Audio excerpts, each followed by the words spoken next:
देखिए यहां पर भारत में चंद्र ग्रहण समाप्त होने की तरफ, और बल्कि हो गया, और चंद्रमा अब मोक्ष की तरफ चला गया। लेकिन अब देखेंगे आप पवित्र जलाशयों में लोग डुबकी लगाने और स्नान करने के लिए, पवित्र होने के लिए पहुंचेंगे। लेकिन क्या कोई परिहार यहां पर कराहती हुई इंसानियत के लिए भी है? कोई राहत नजर आती है वत्स साहब? अवश्य। पहली बात, कोई परमाणु युद्ध नहीं होगा। सिर्फ बाइडेन की मेष राशि है, चालाकी और चालाकी सिर्फ उसके पास चल रही है। जेलेंस्की को तो छोड़ ही दो आप, वो तो एक उसका मोहरा है।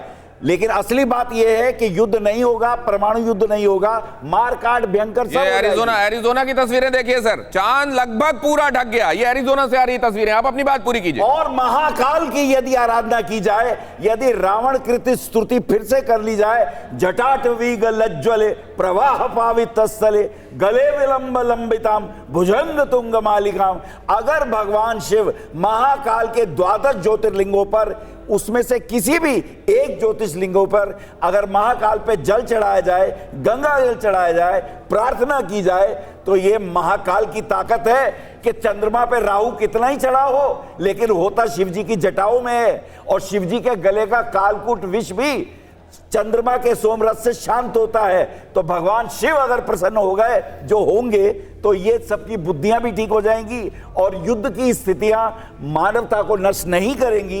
ऐसी मैं भगवान शिव से प्रार्थना करता हूं। ये क्या विशफुल थिंकिंग है? क्या ये प्रार्थनाएं हैं? और प्रार्थनाओं में असर होता है, इसमें कोई दो राय नहीं। लेकिन क्या ये असल में अनिष्ट देखने के बाद प्रार्थनाओं के जरिए उसके परिहार की कोशिश है, या कोई अनिष्ट है ही नहीं? हम ये भी समझना चाह रहे हैं। लेकिन पहले अब मैं चलूंगा, जरा वैज्ञानिक दृष्टिकोण भी समझें। त्यागी सर, इसमें क्या ये जो बातें हो रही हैं, तमाम दूसरी बातें आपके वैज्ञानिक नजरिए के अलावा, उसमें से किसी बात को आप सब्सक्राइब करते हैं या उनको सिरे से खारिज करते हैं? नहीं, देखिए, अगर फिर तो जो सेकेंड वर्ल्ड वॉर और फर्स्ट वर्ल्ड वॉर हुई थी, उसमें भी ग्रहण का एक रूल होना चाहिए था, वो हमने बात नहीं करी। और साल में 7 ग्रहण हो सकते हैं, और पूरी दुनिया में इतने सारे देश हैं, इतने किस्म के आदमी हैं, इस तरह के हालात बनते रहते हैं, सुधरते रहते हैं। और आज की तारीख में एक ये बेटर सेंस जो प्रिवेल करती है, वही यही कि युद्ध से अच्छा है शांति बनाई जाए। ये पूरी ह्यूमैनिटी का कहें कि एक जज्बा है और सोच है, और वही बेटर सेंस जो है वो प्रिवेल करेगी। हालात इधर उधर हो रहे हैं, वो ठीक है, लेकिन अभी भी देखिए बहुत भयंकर स्थिति नहीं बनी है वहाँ पे। जो ये सिर्फ क्लेम्स आ रहे हैं, बट अगर एक्चुअल डैमेज की बात करी जाए तो वो इतना नहीं है।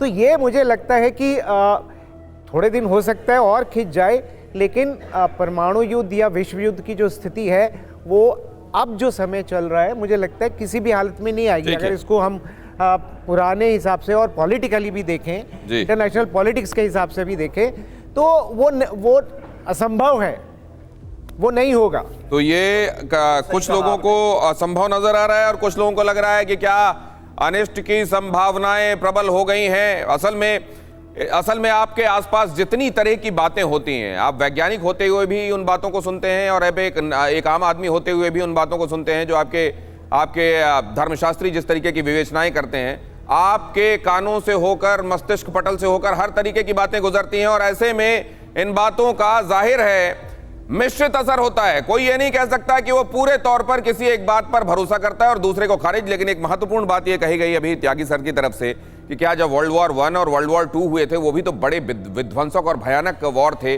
और पूरी दुनिया को लगभग अपने आप में समेट लेने वाले वॉर थे। क्या उस समय भी ग्रहणों का ये संयोग था? और अगर नहीं, तो फिर इस बार क्यों देखा जा रहा है ग्रहणों के इस तरीके से होने को वॉर से जोड़कर? अब जरा मैं इसको समझता हूं। ओपी तिवारी सर, देखिए, मैं ये जानता हूं कि आपके घरों में मान्यता होगी, ग्रहण को माना जाता होगा, और ये भी माना जाता होगा कि ग्रहण के बाद स्नान किया जाए। और मैं ये भी जानता हूं कि आप आर्मी वेटरन हैं, आप दूसरे तरीकों से भी जिंदगी को जिए हुए हैं। कैसे देखते हैं आप इस सब? मैं थोड़ा सा त्यागी साहब से कहना चाहूँगा कि जो वर्ल्ड वॉर हुआ, कितने लंबे स्पैन 4-4 साल तक चले थे, उसके बीच में कई बार ग्रहण आए, उसका क्लियर कट कोई किसी ने एसोसिएट करके नहीं बताया। लेकिन ये पहली बार है जब आप लोगों ने महाभारत से इसको रिलेट कर रहे हैं। जहाँ तक विश्व का सवाल है, चाहे जो भी एक्टिविटी है, इफिशियंस हर चीज़ साइन कर फॉलो करती है, बट ओनली उसका वेवलेंथ वेरी करता है। किसी का वेवलेंथ 1000 साल होगा, किसी 10 साल होगा। ये जो अनहोनी चीज़ें हैं, ये हर कुछ समय के बाद रिपीट होनी है।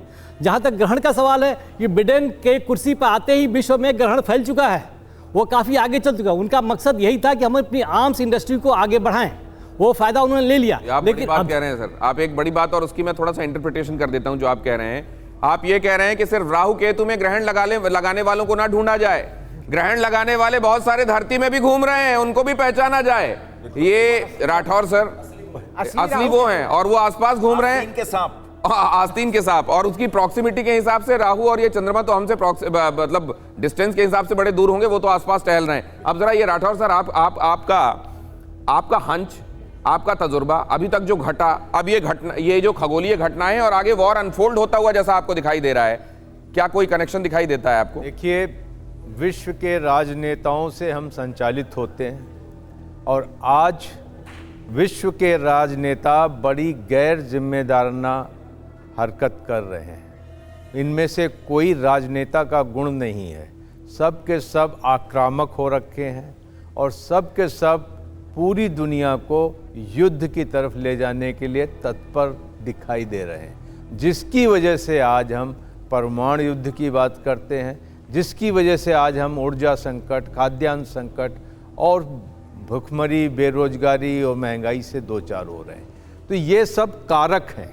मनुष्य का जो शरीर है और मनुष्य का मस्तिष्क है, वो सारी चीज़ों का कारक है।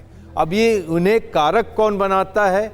खगोलीय घटनाएं बनाती हैं, प्रारब्ध बनाता है या भगवान बनाता है, वो आप पर मैं छोड़ता हूँ। लेकिन भारतीय सनातन संस्कृति में एक चीज़ है, वो ये है कि धर्म और विज्ञान का कहीं न कहीं संगम होता है। विज्ञान को, धर्म को और मान्यताओं को सिरे से नकार देना मैं समझता हूँ गलत है। अगर ये चीज़ें हमें पता है, अपने अनुभव से पता है कि फला महामारी या बहुत सुखद संयोग 2000 साल पहले, 1500 साल पहले हुआ था, उस दिन ये घटना हुई थी, तो उससे हमें बिल्कुल शिक्षा लेनी चाहिए।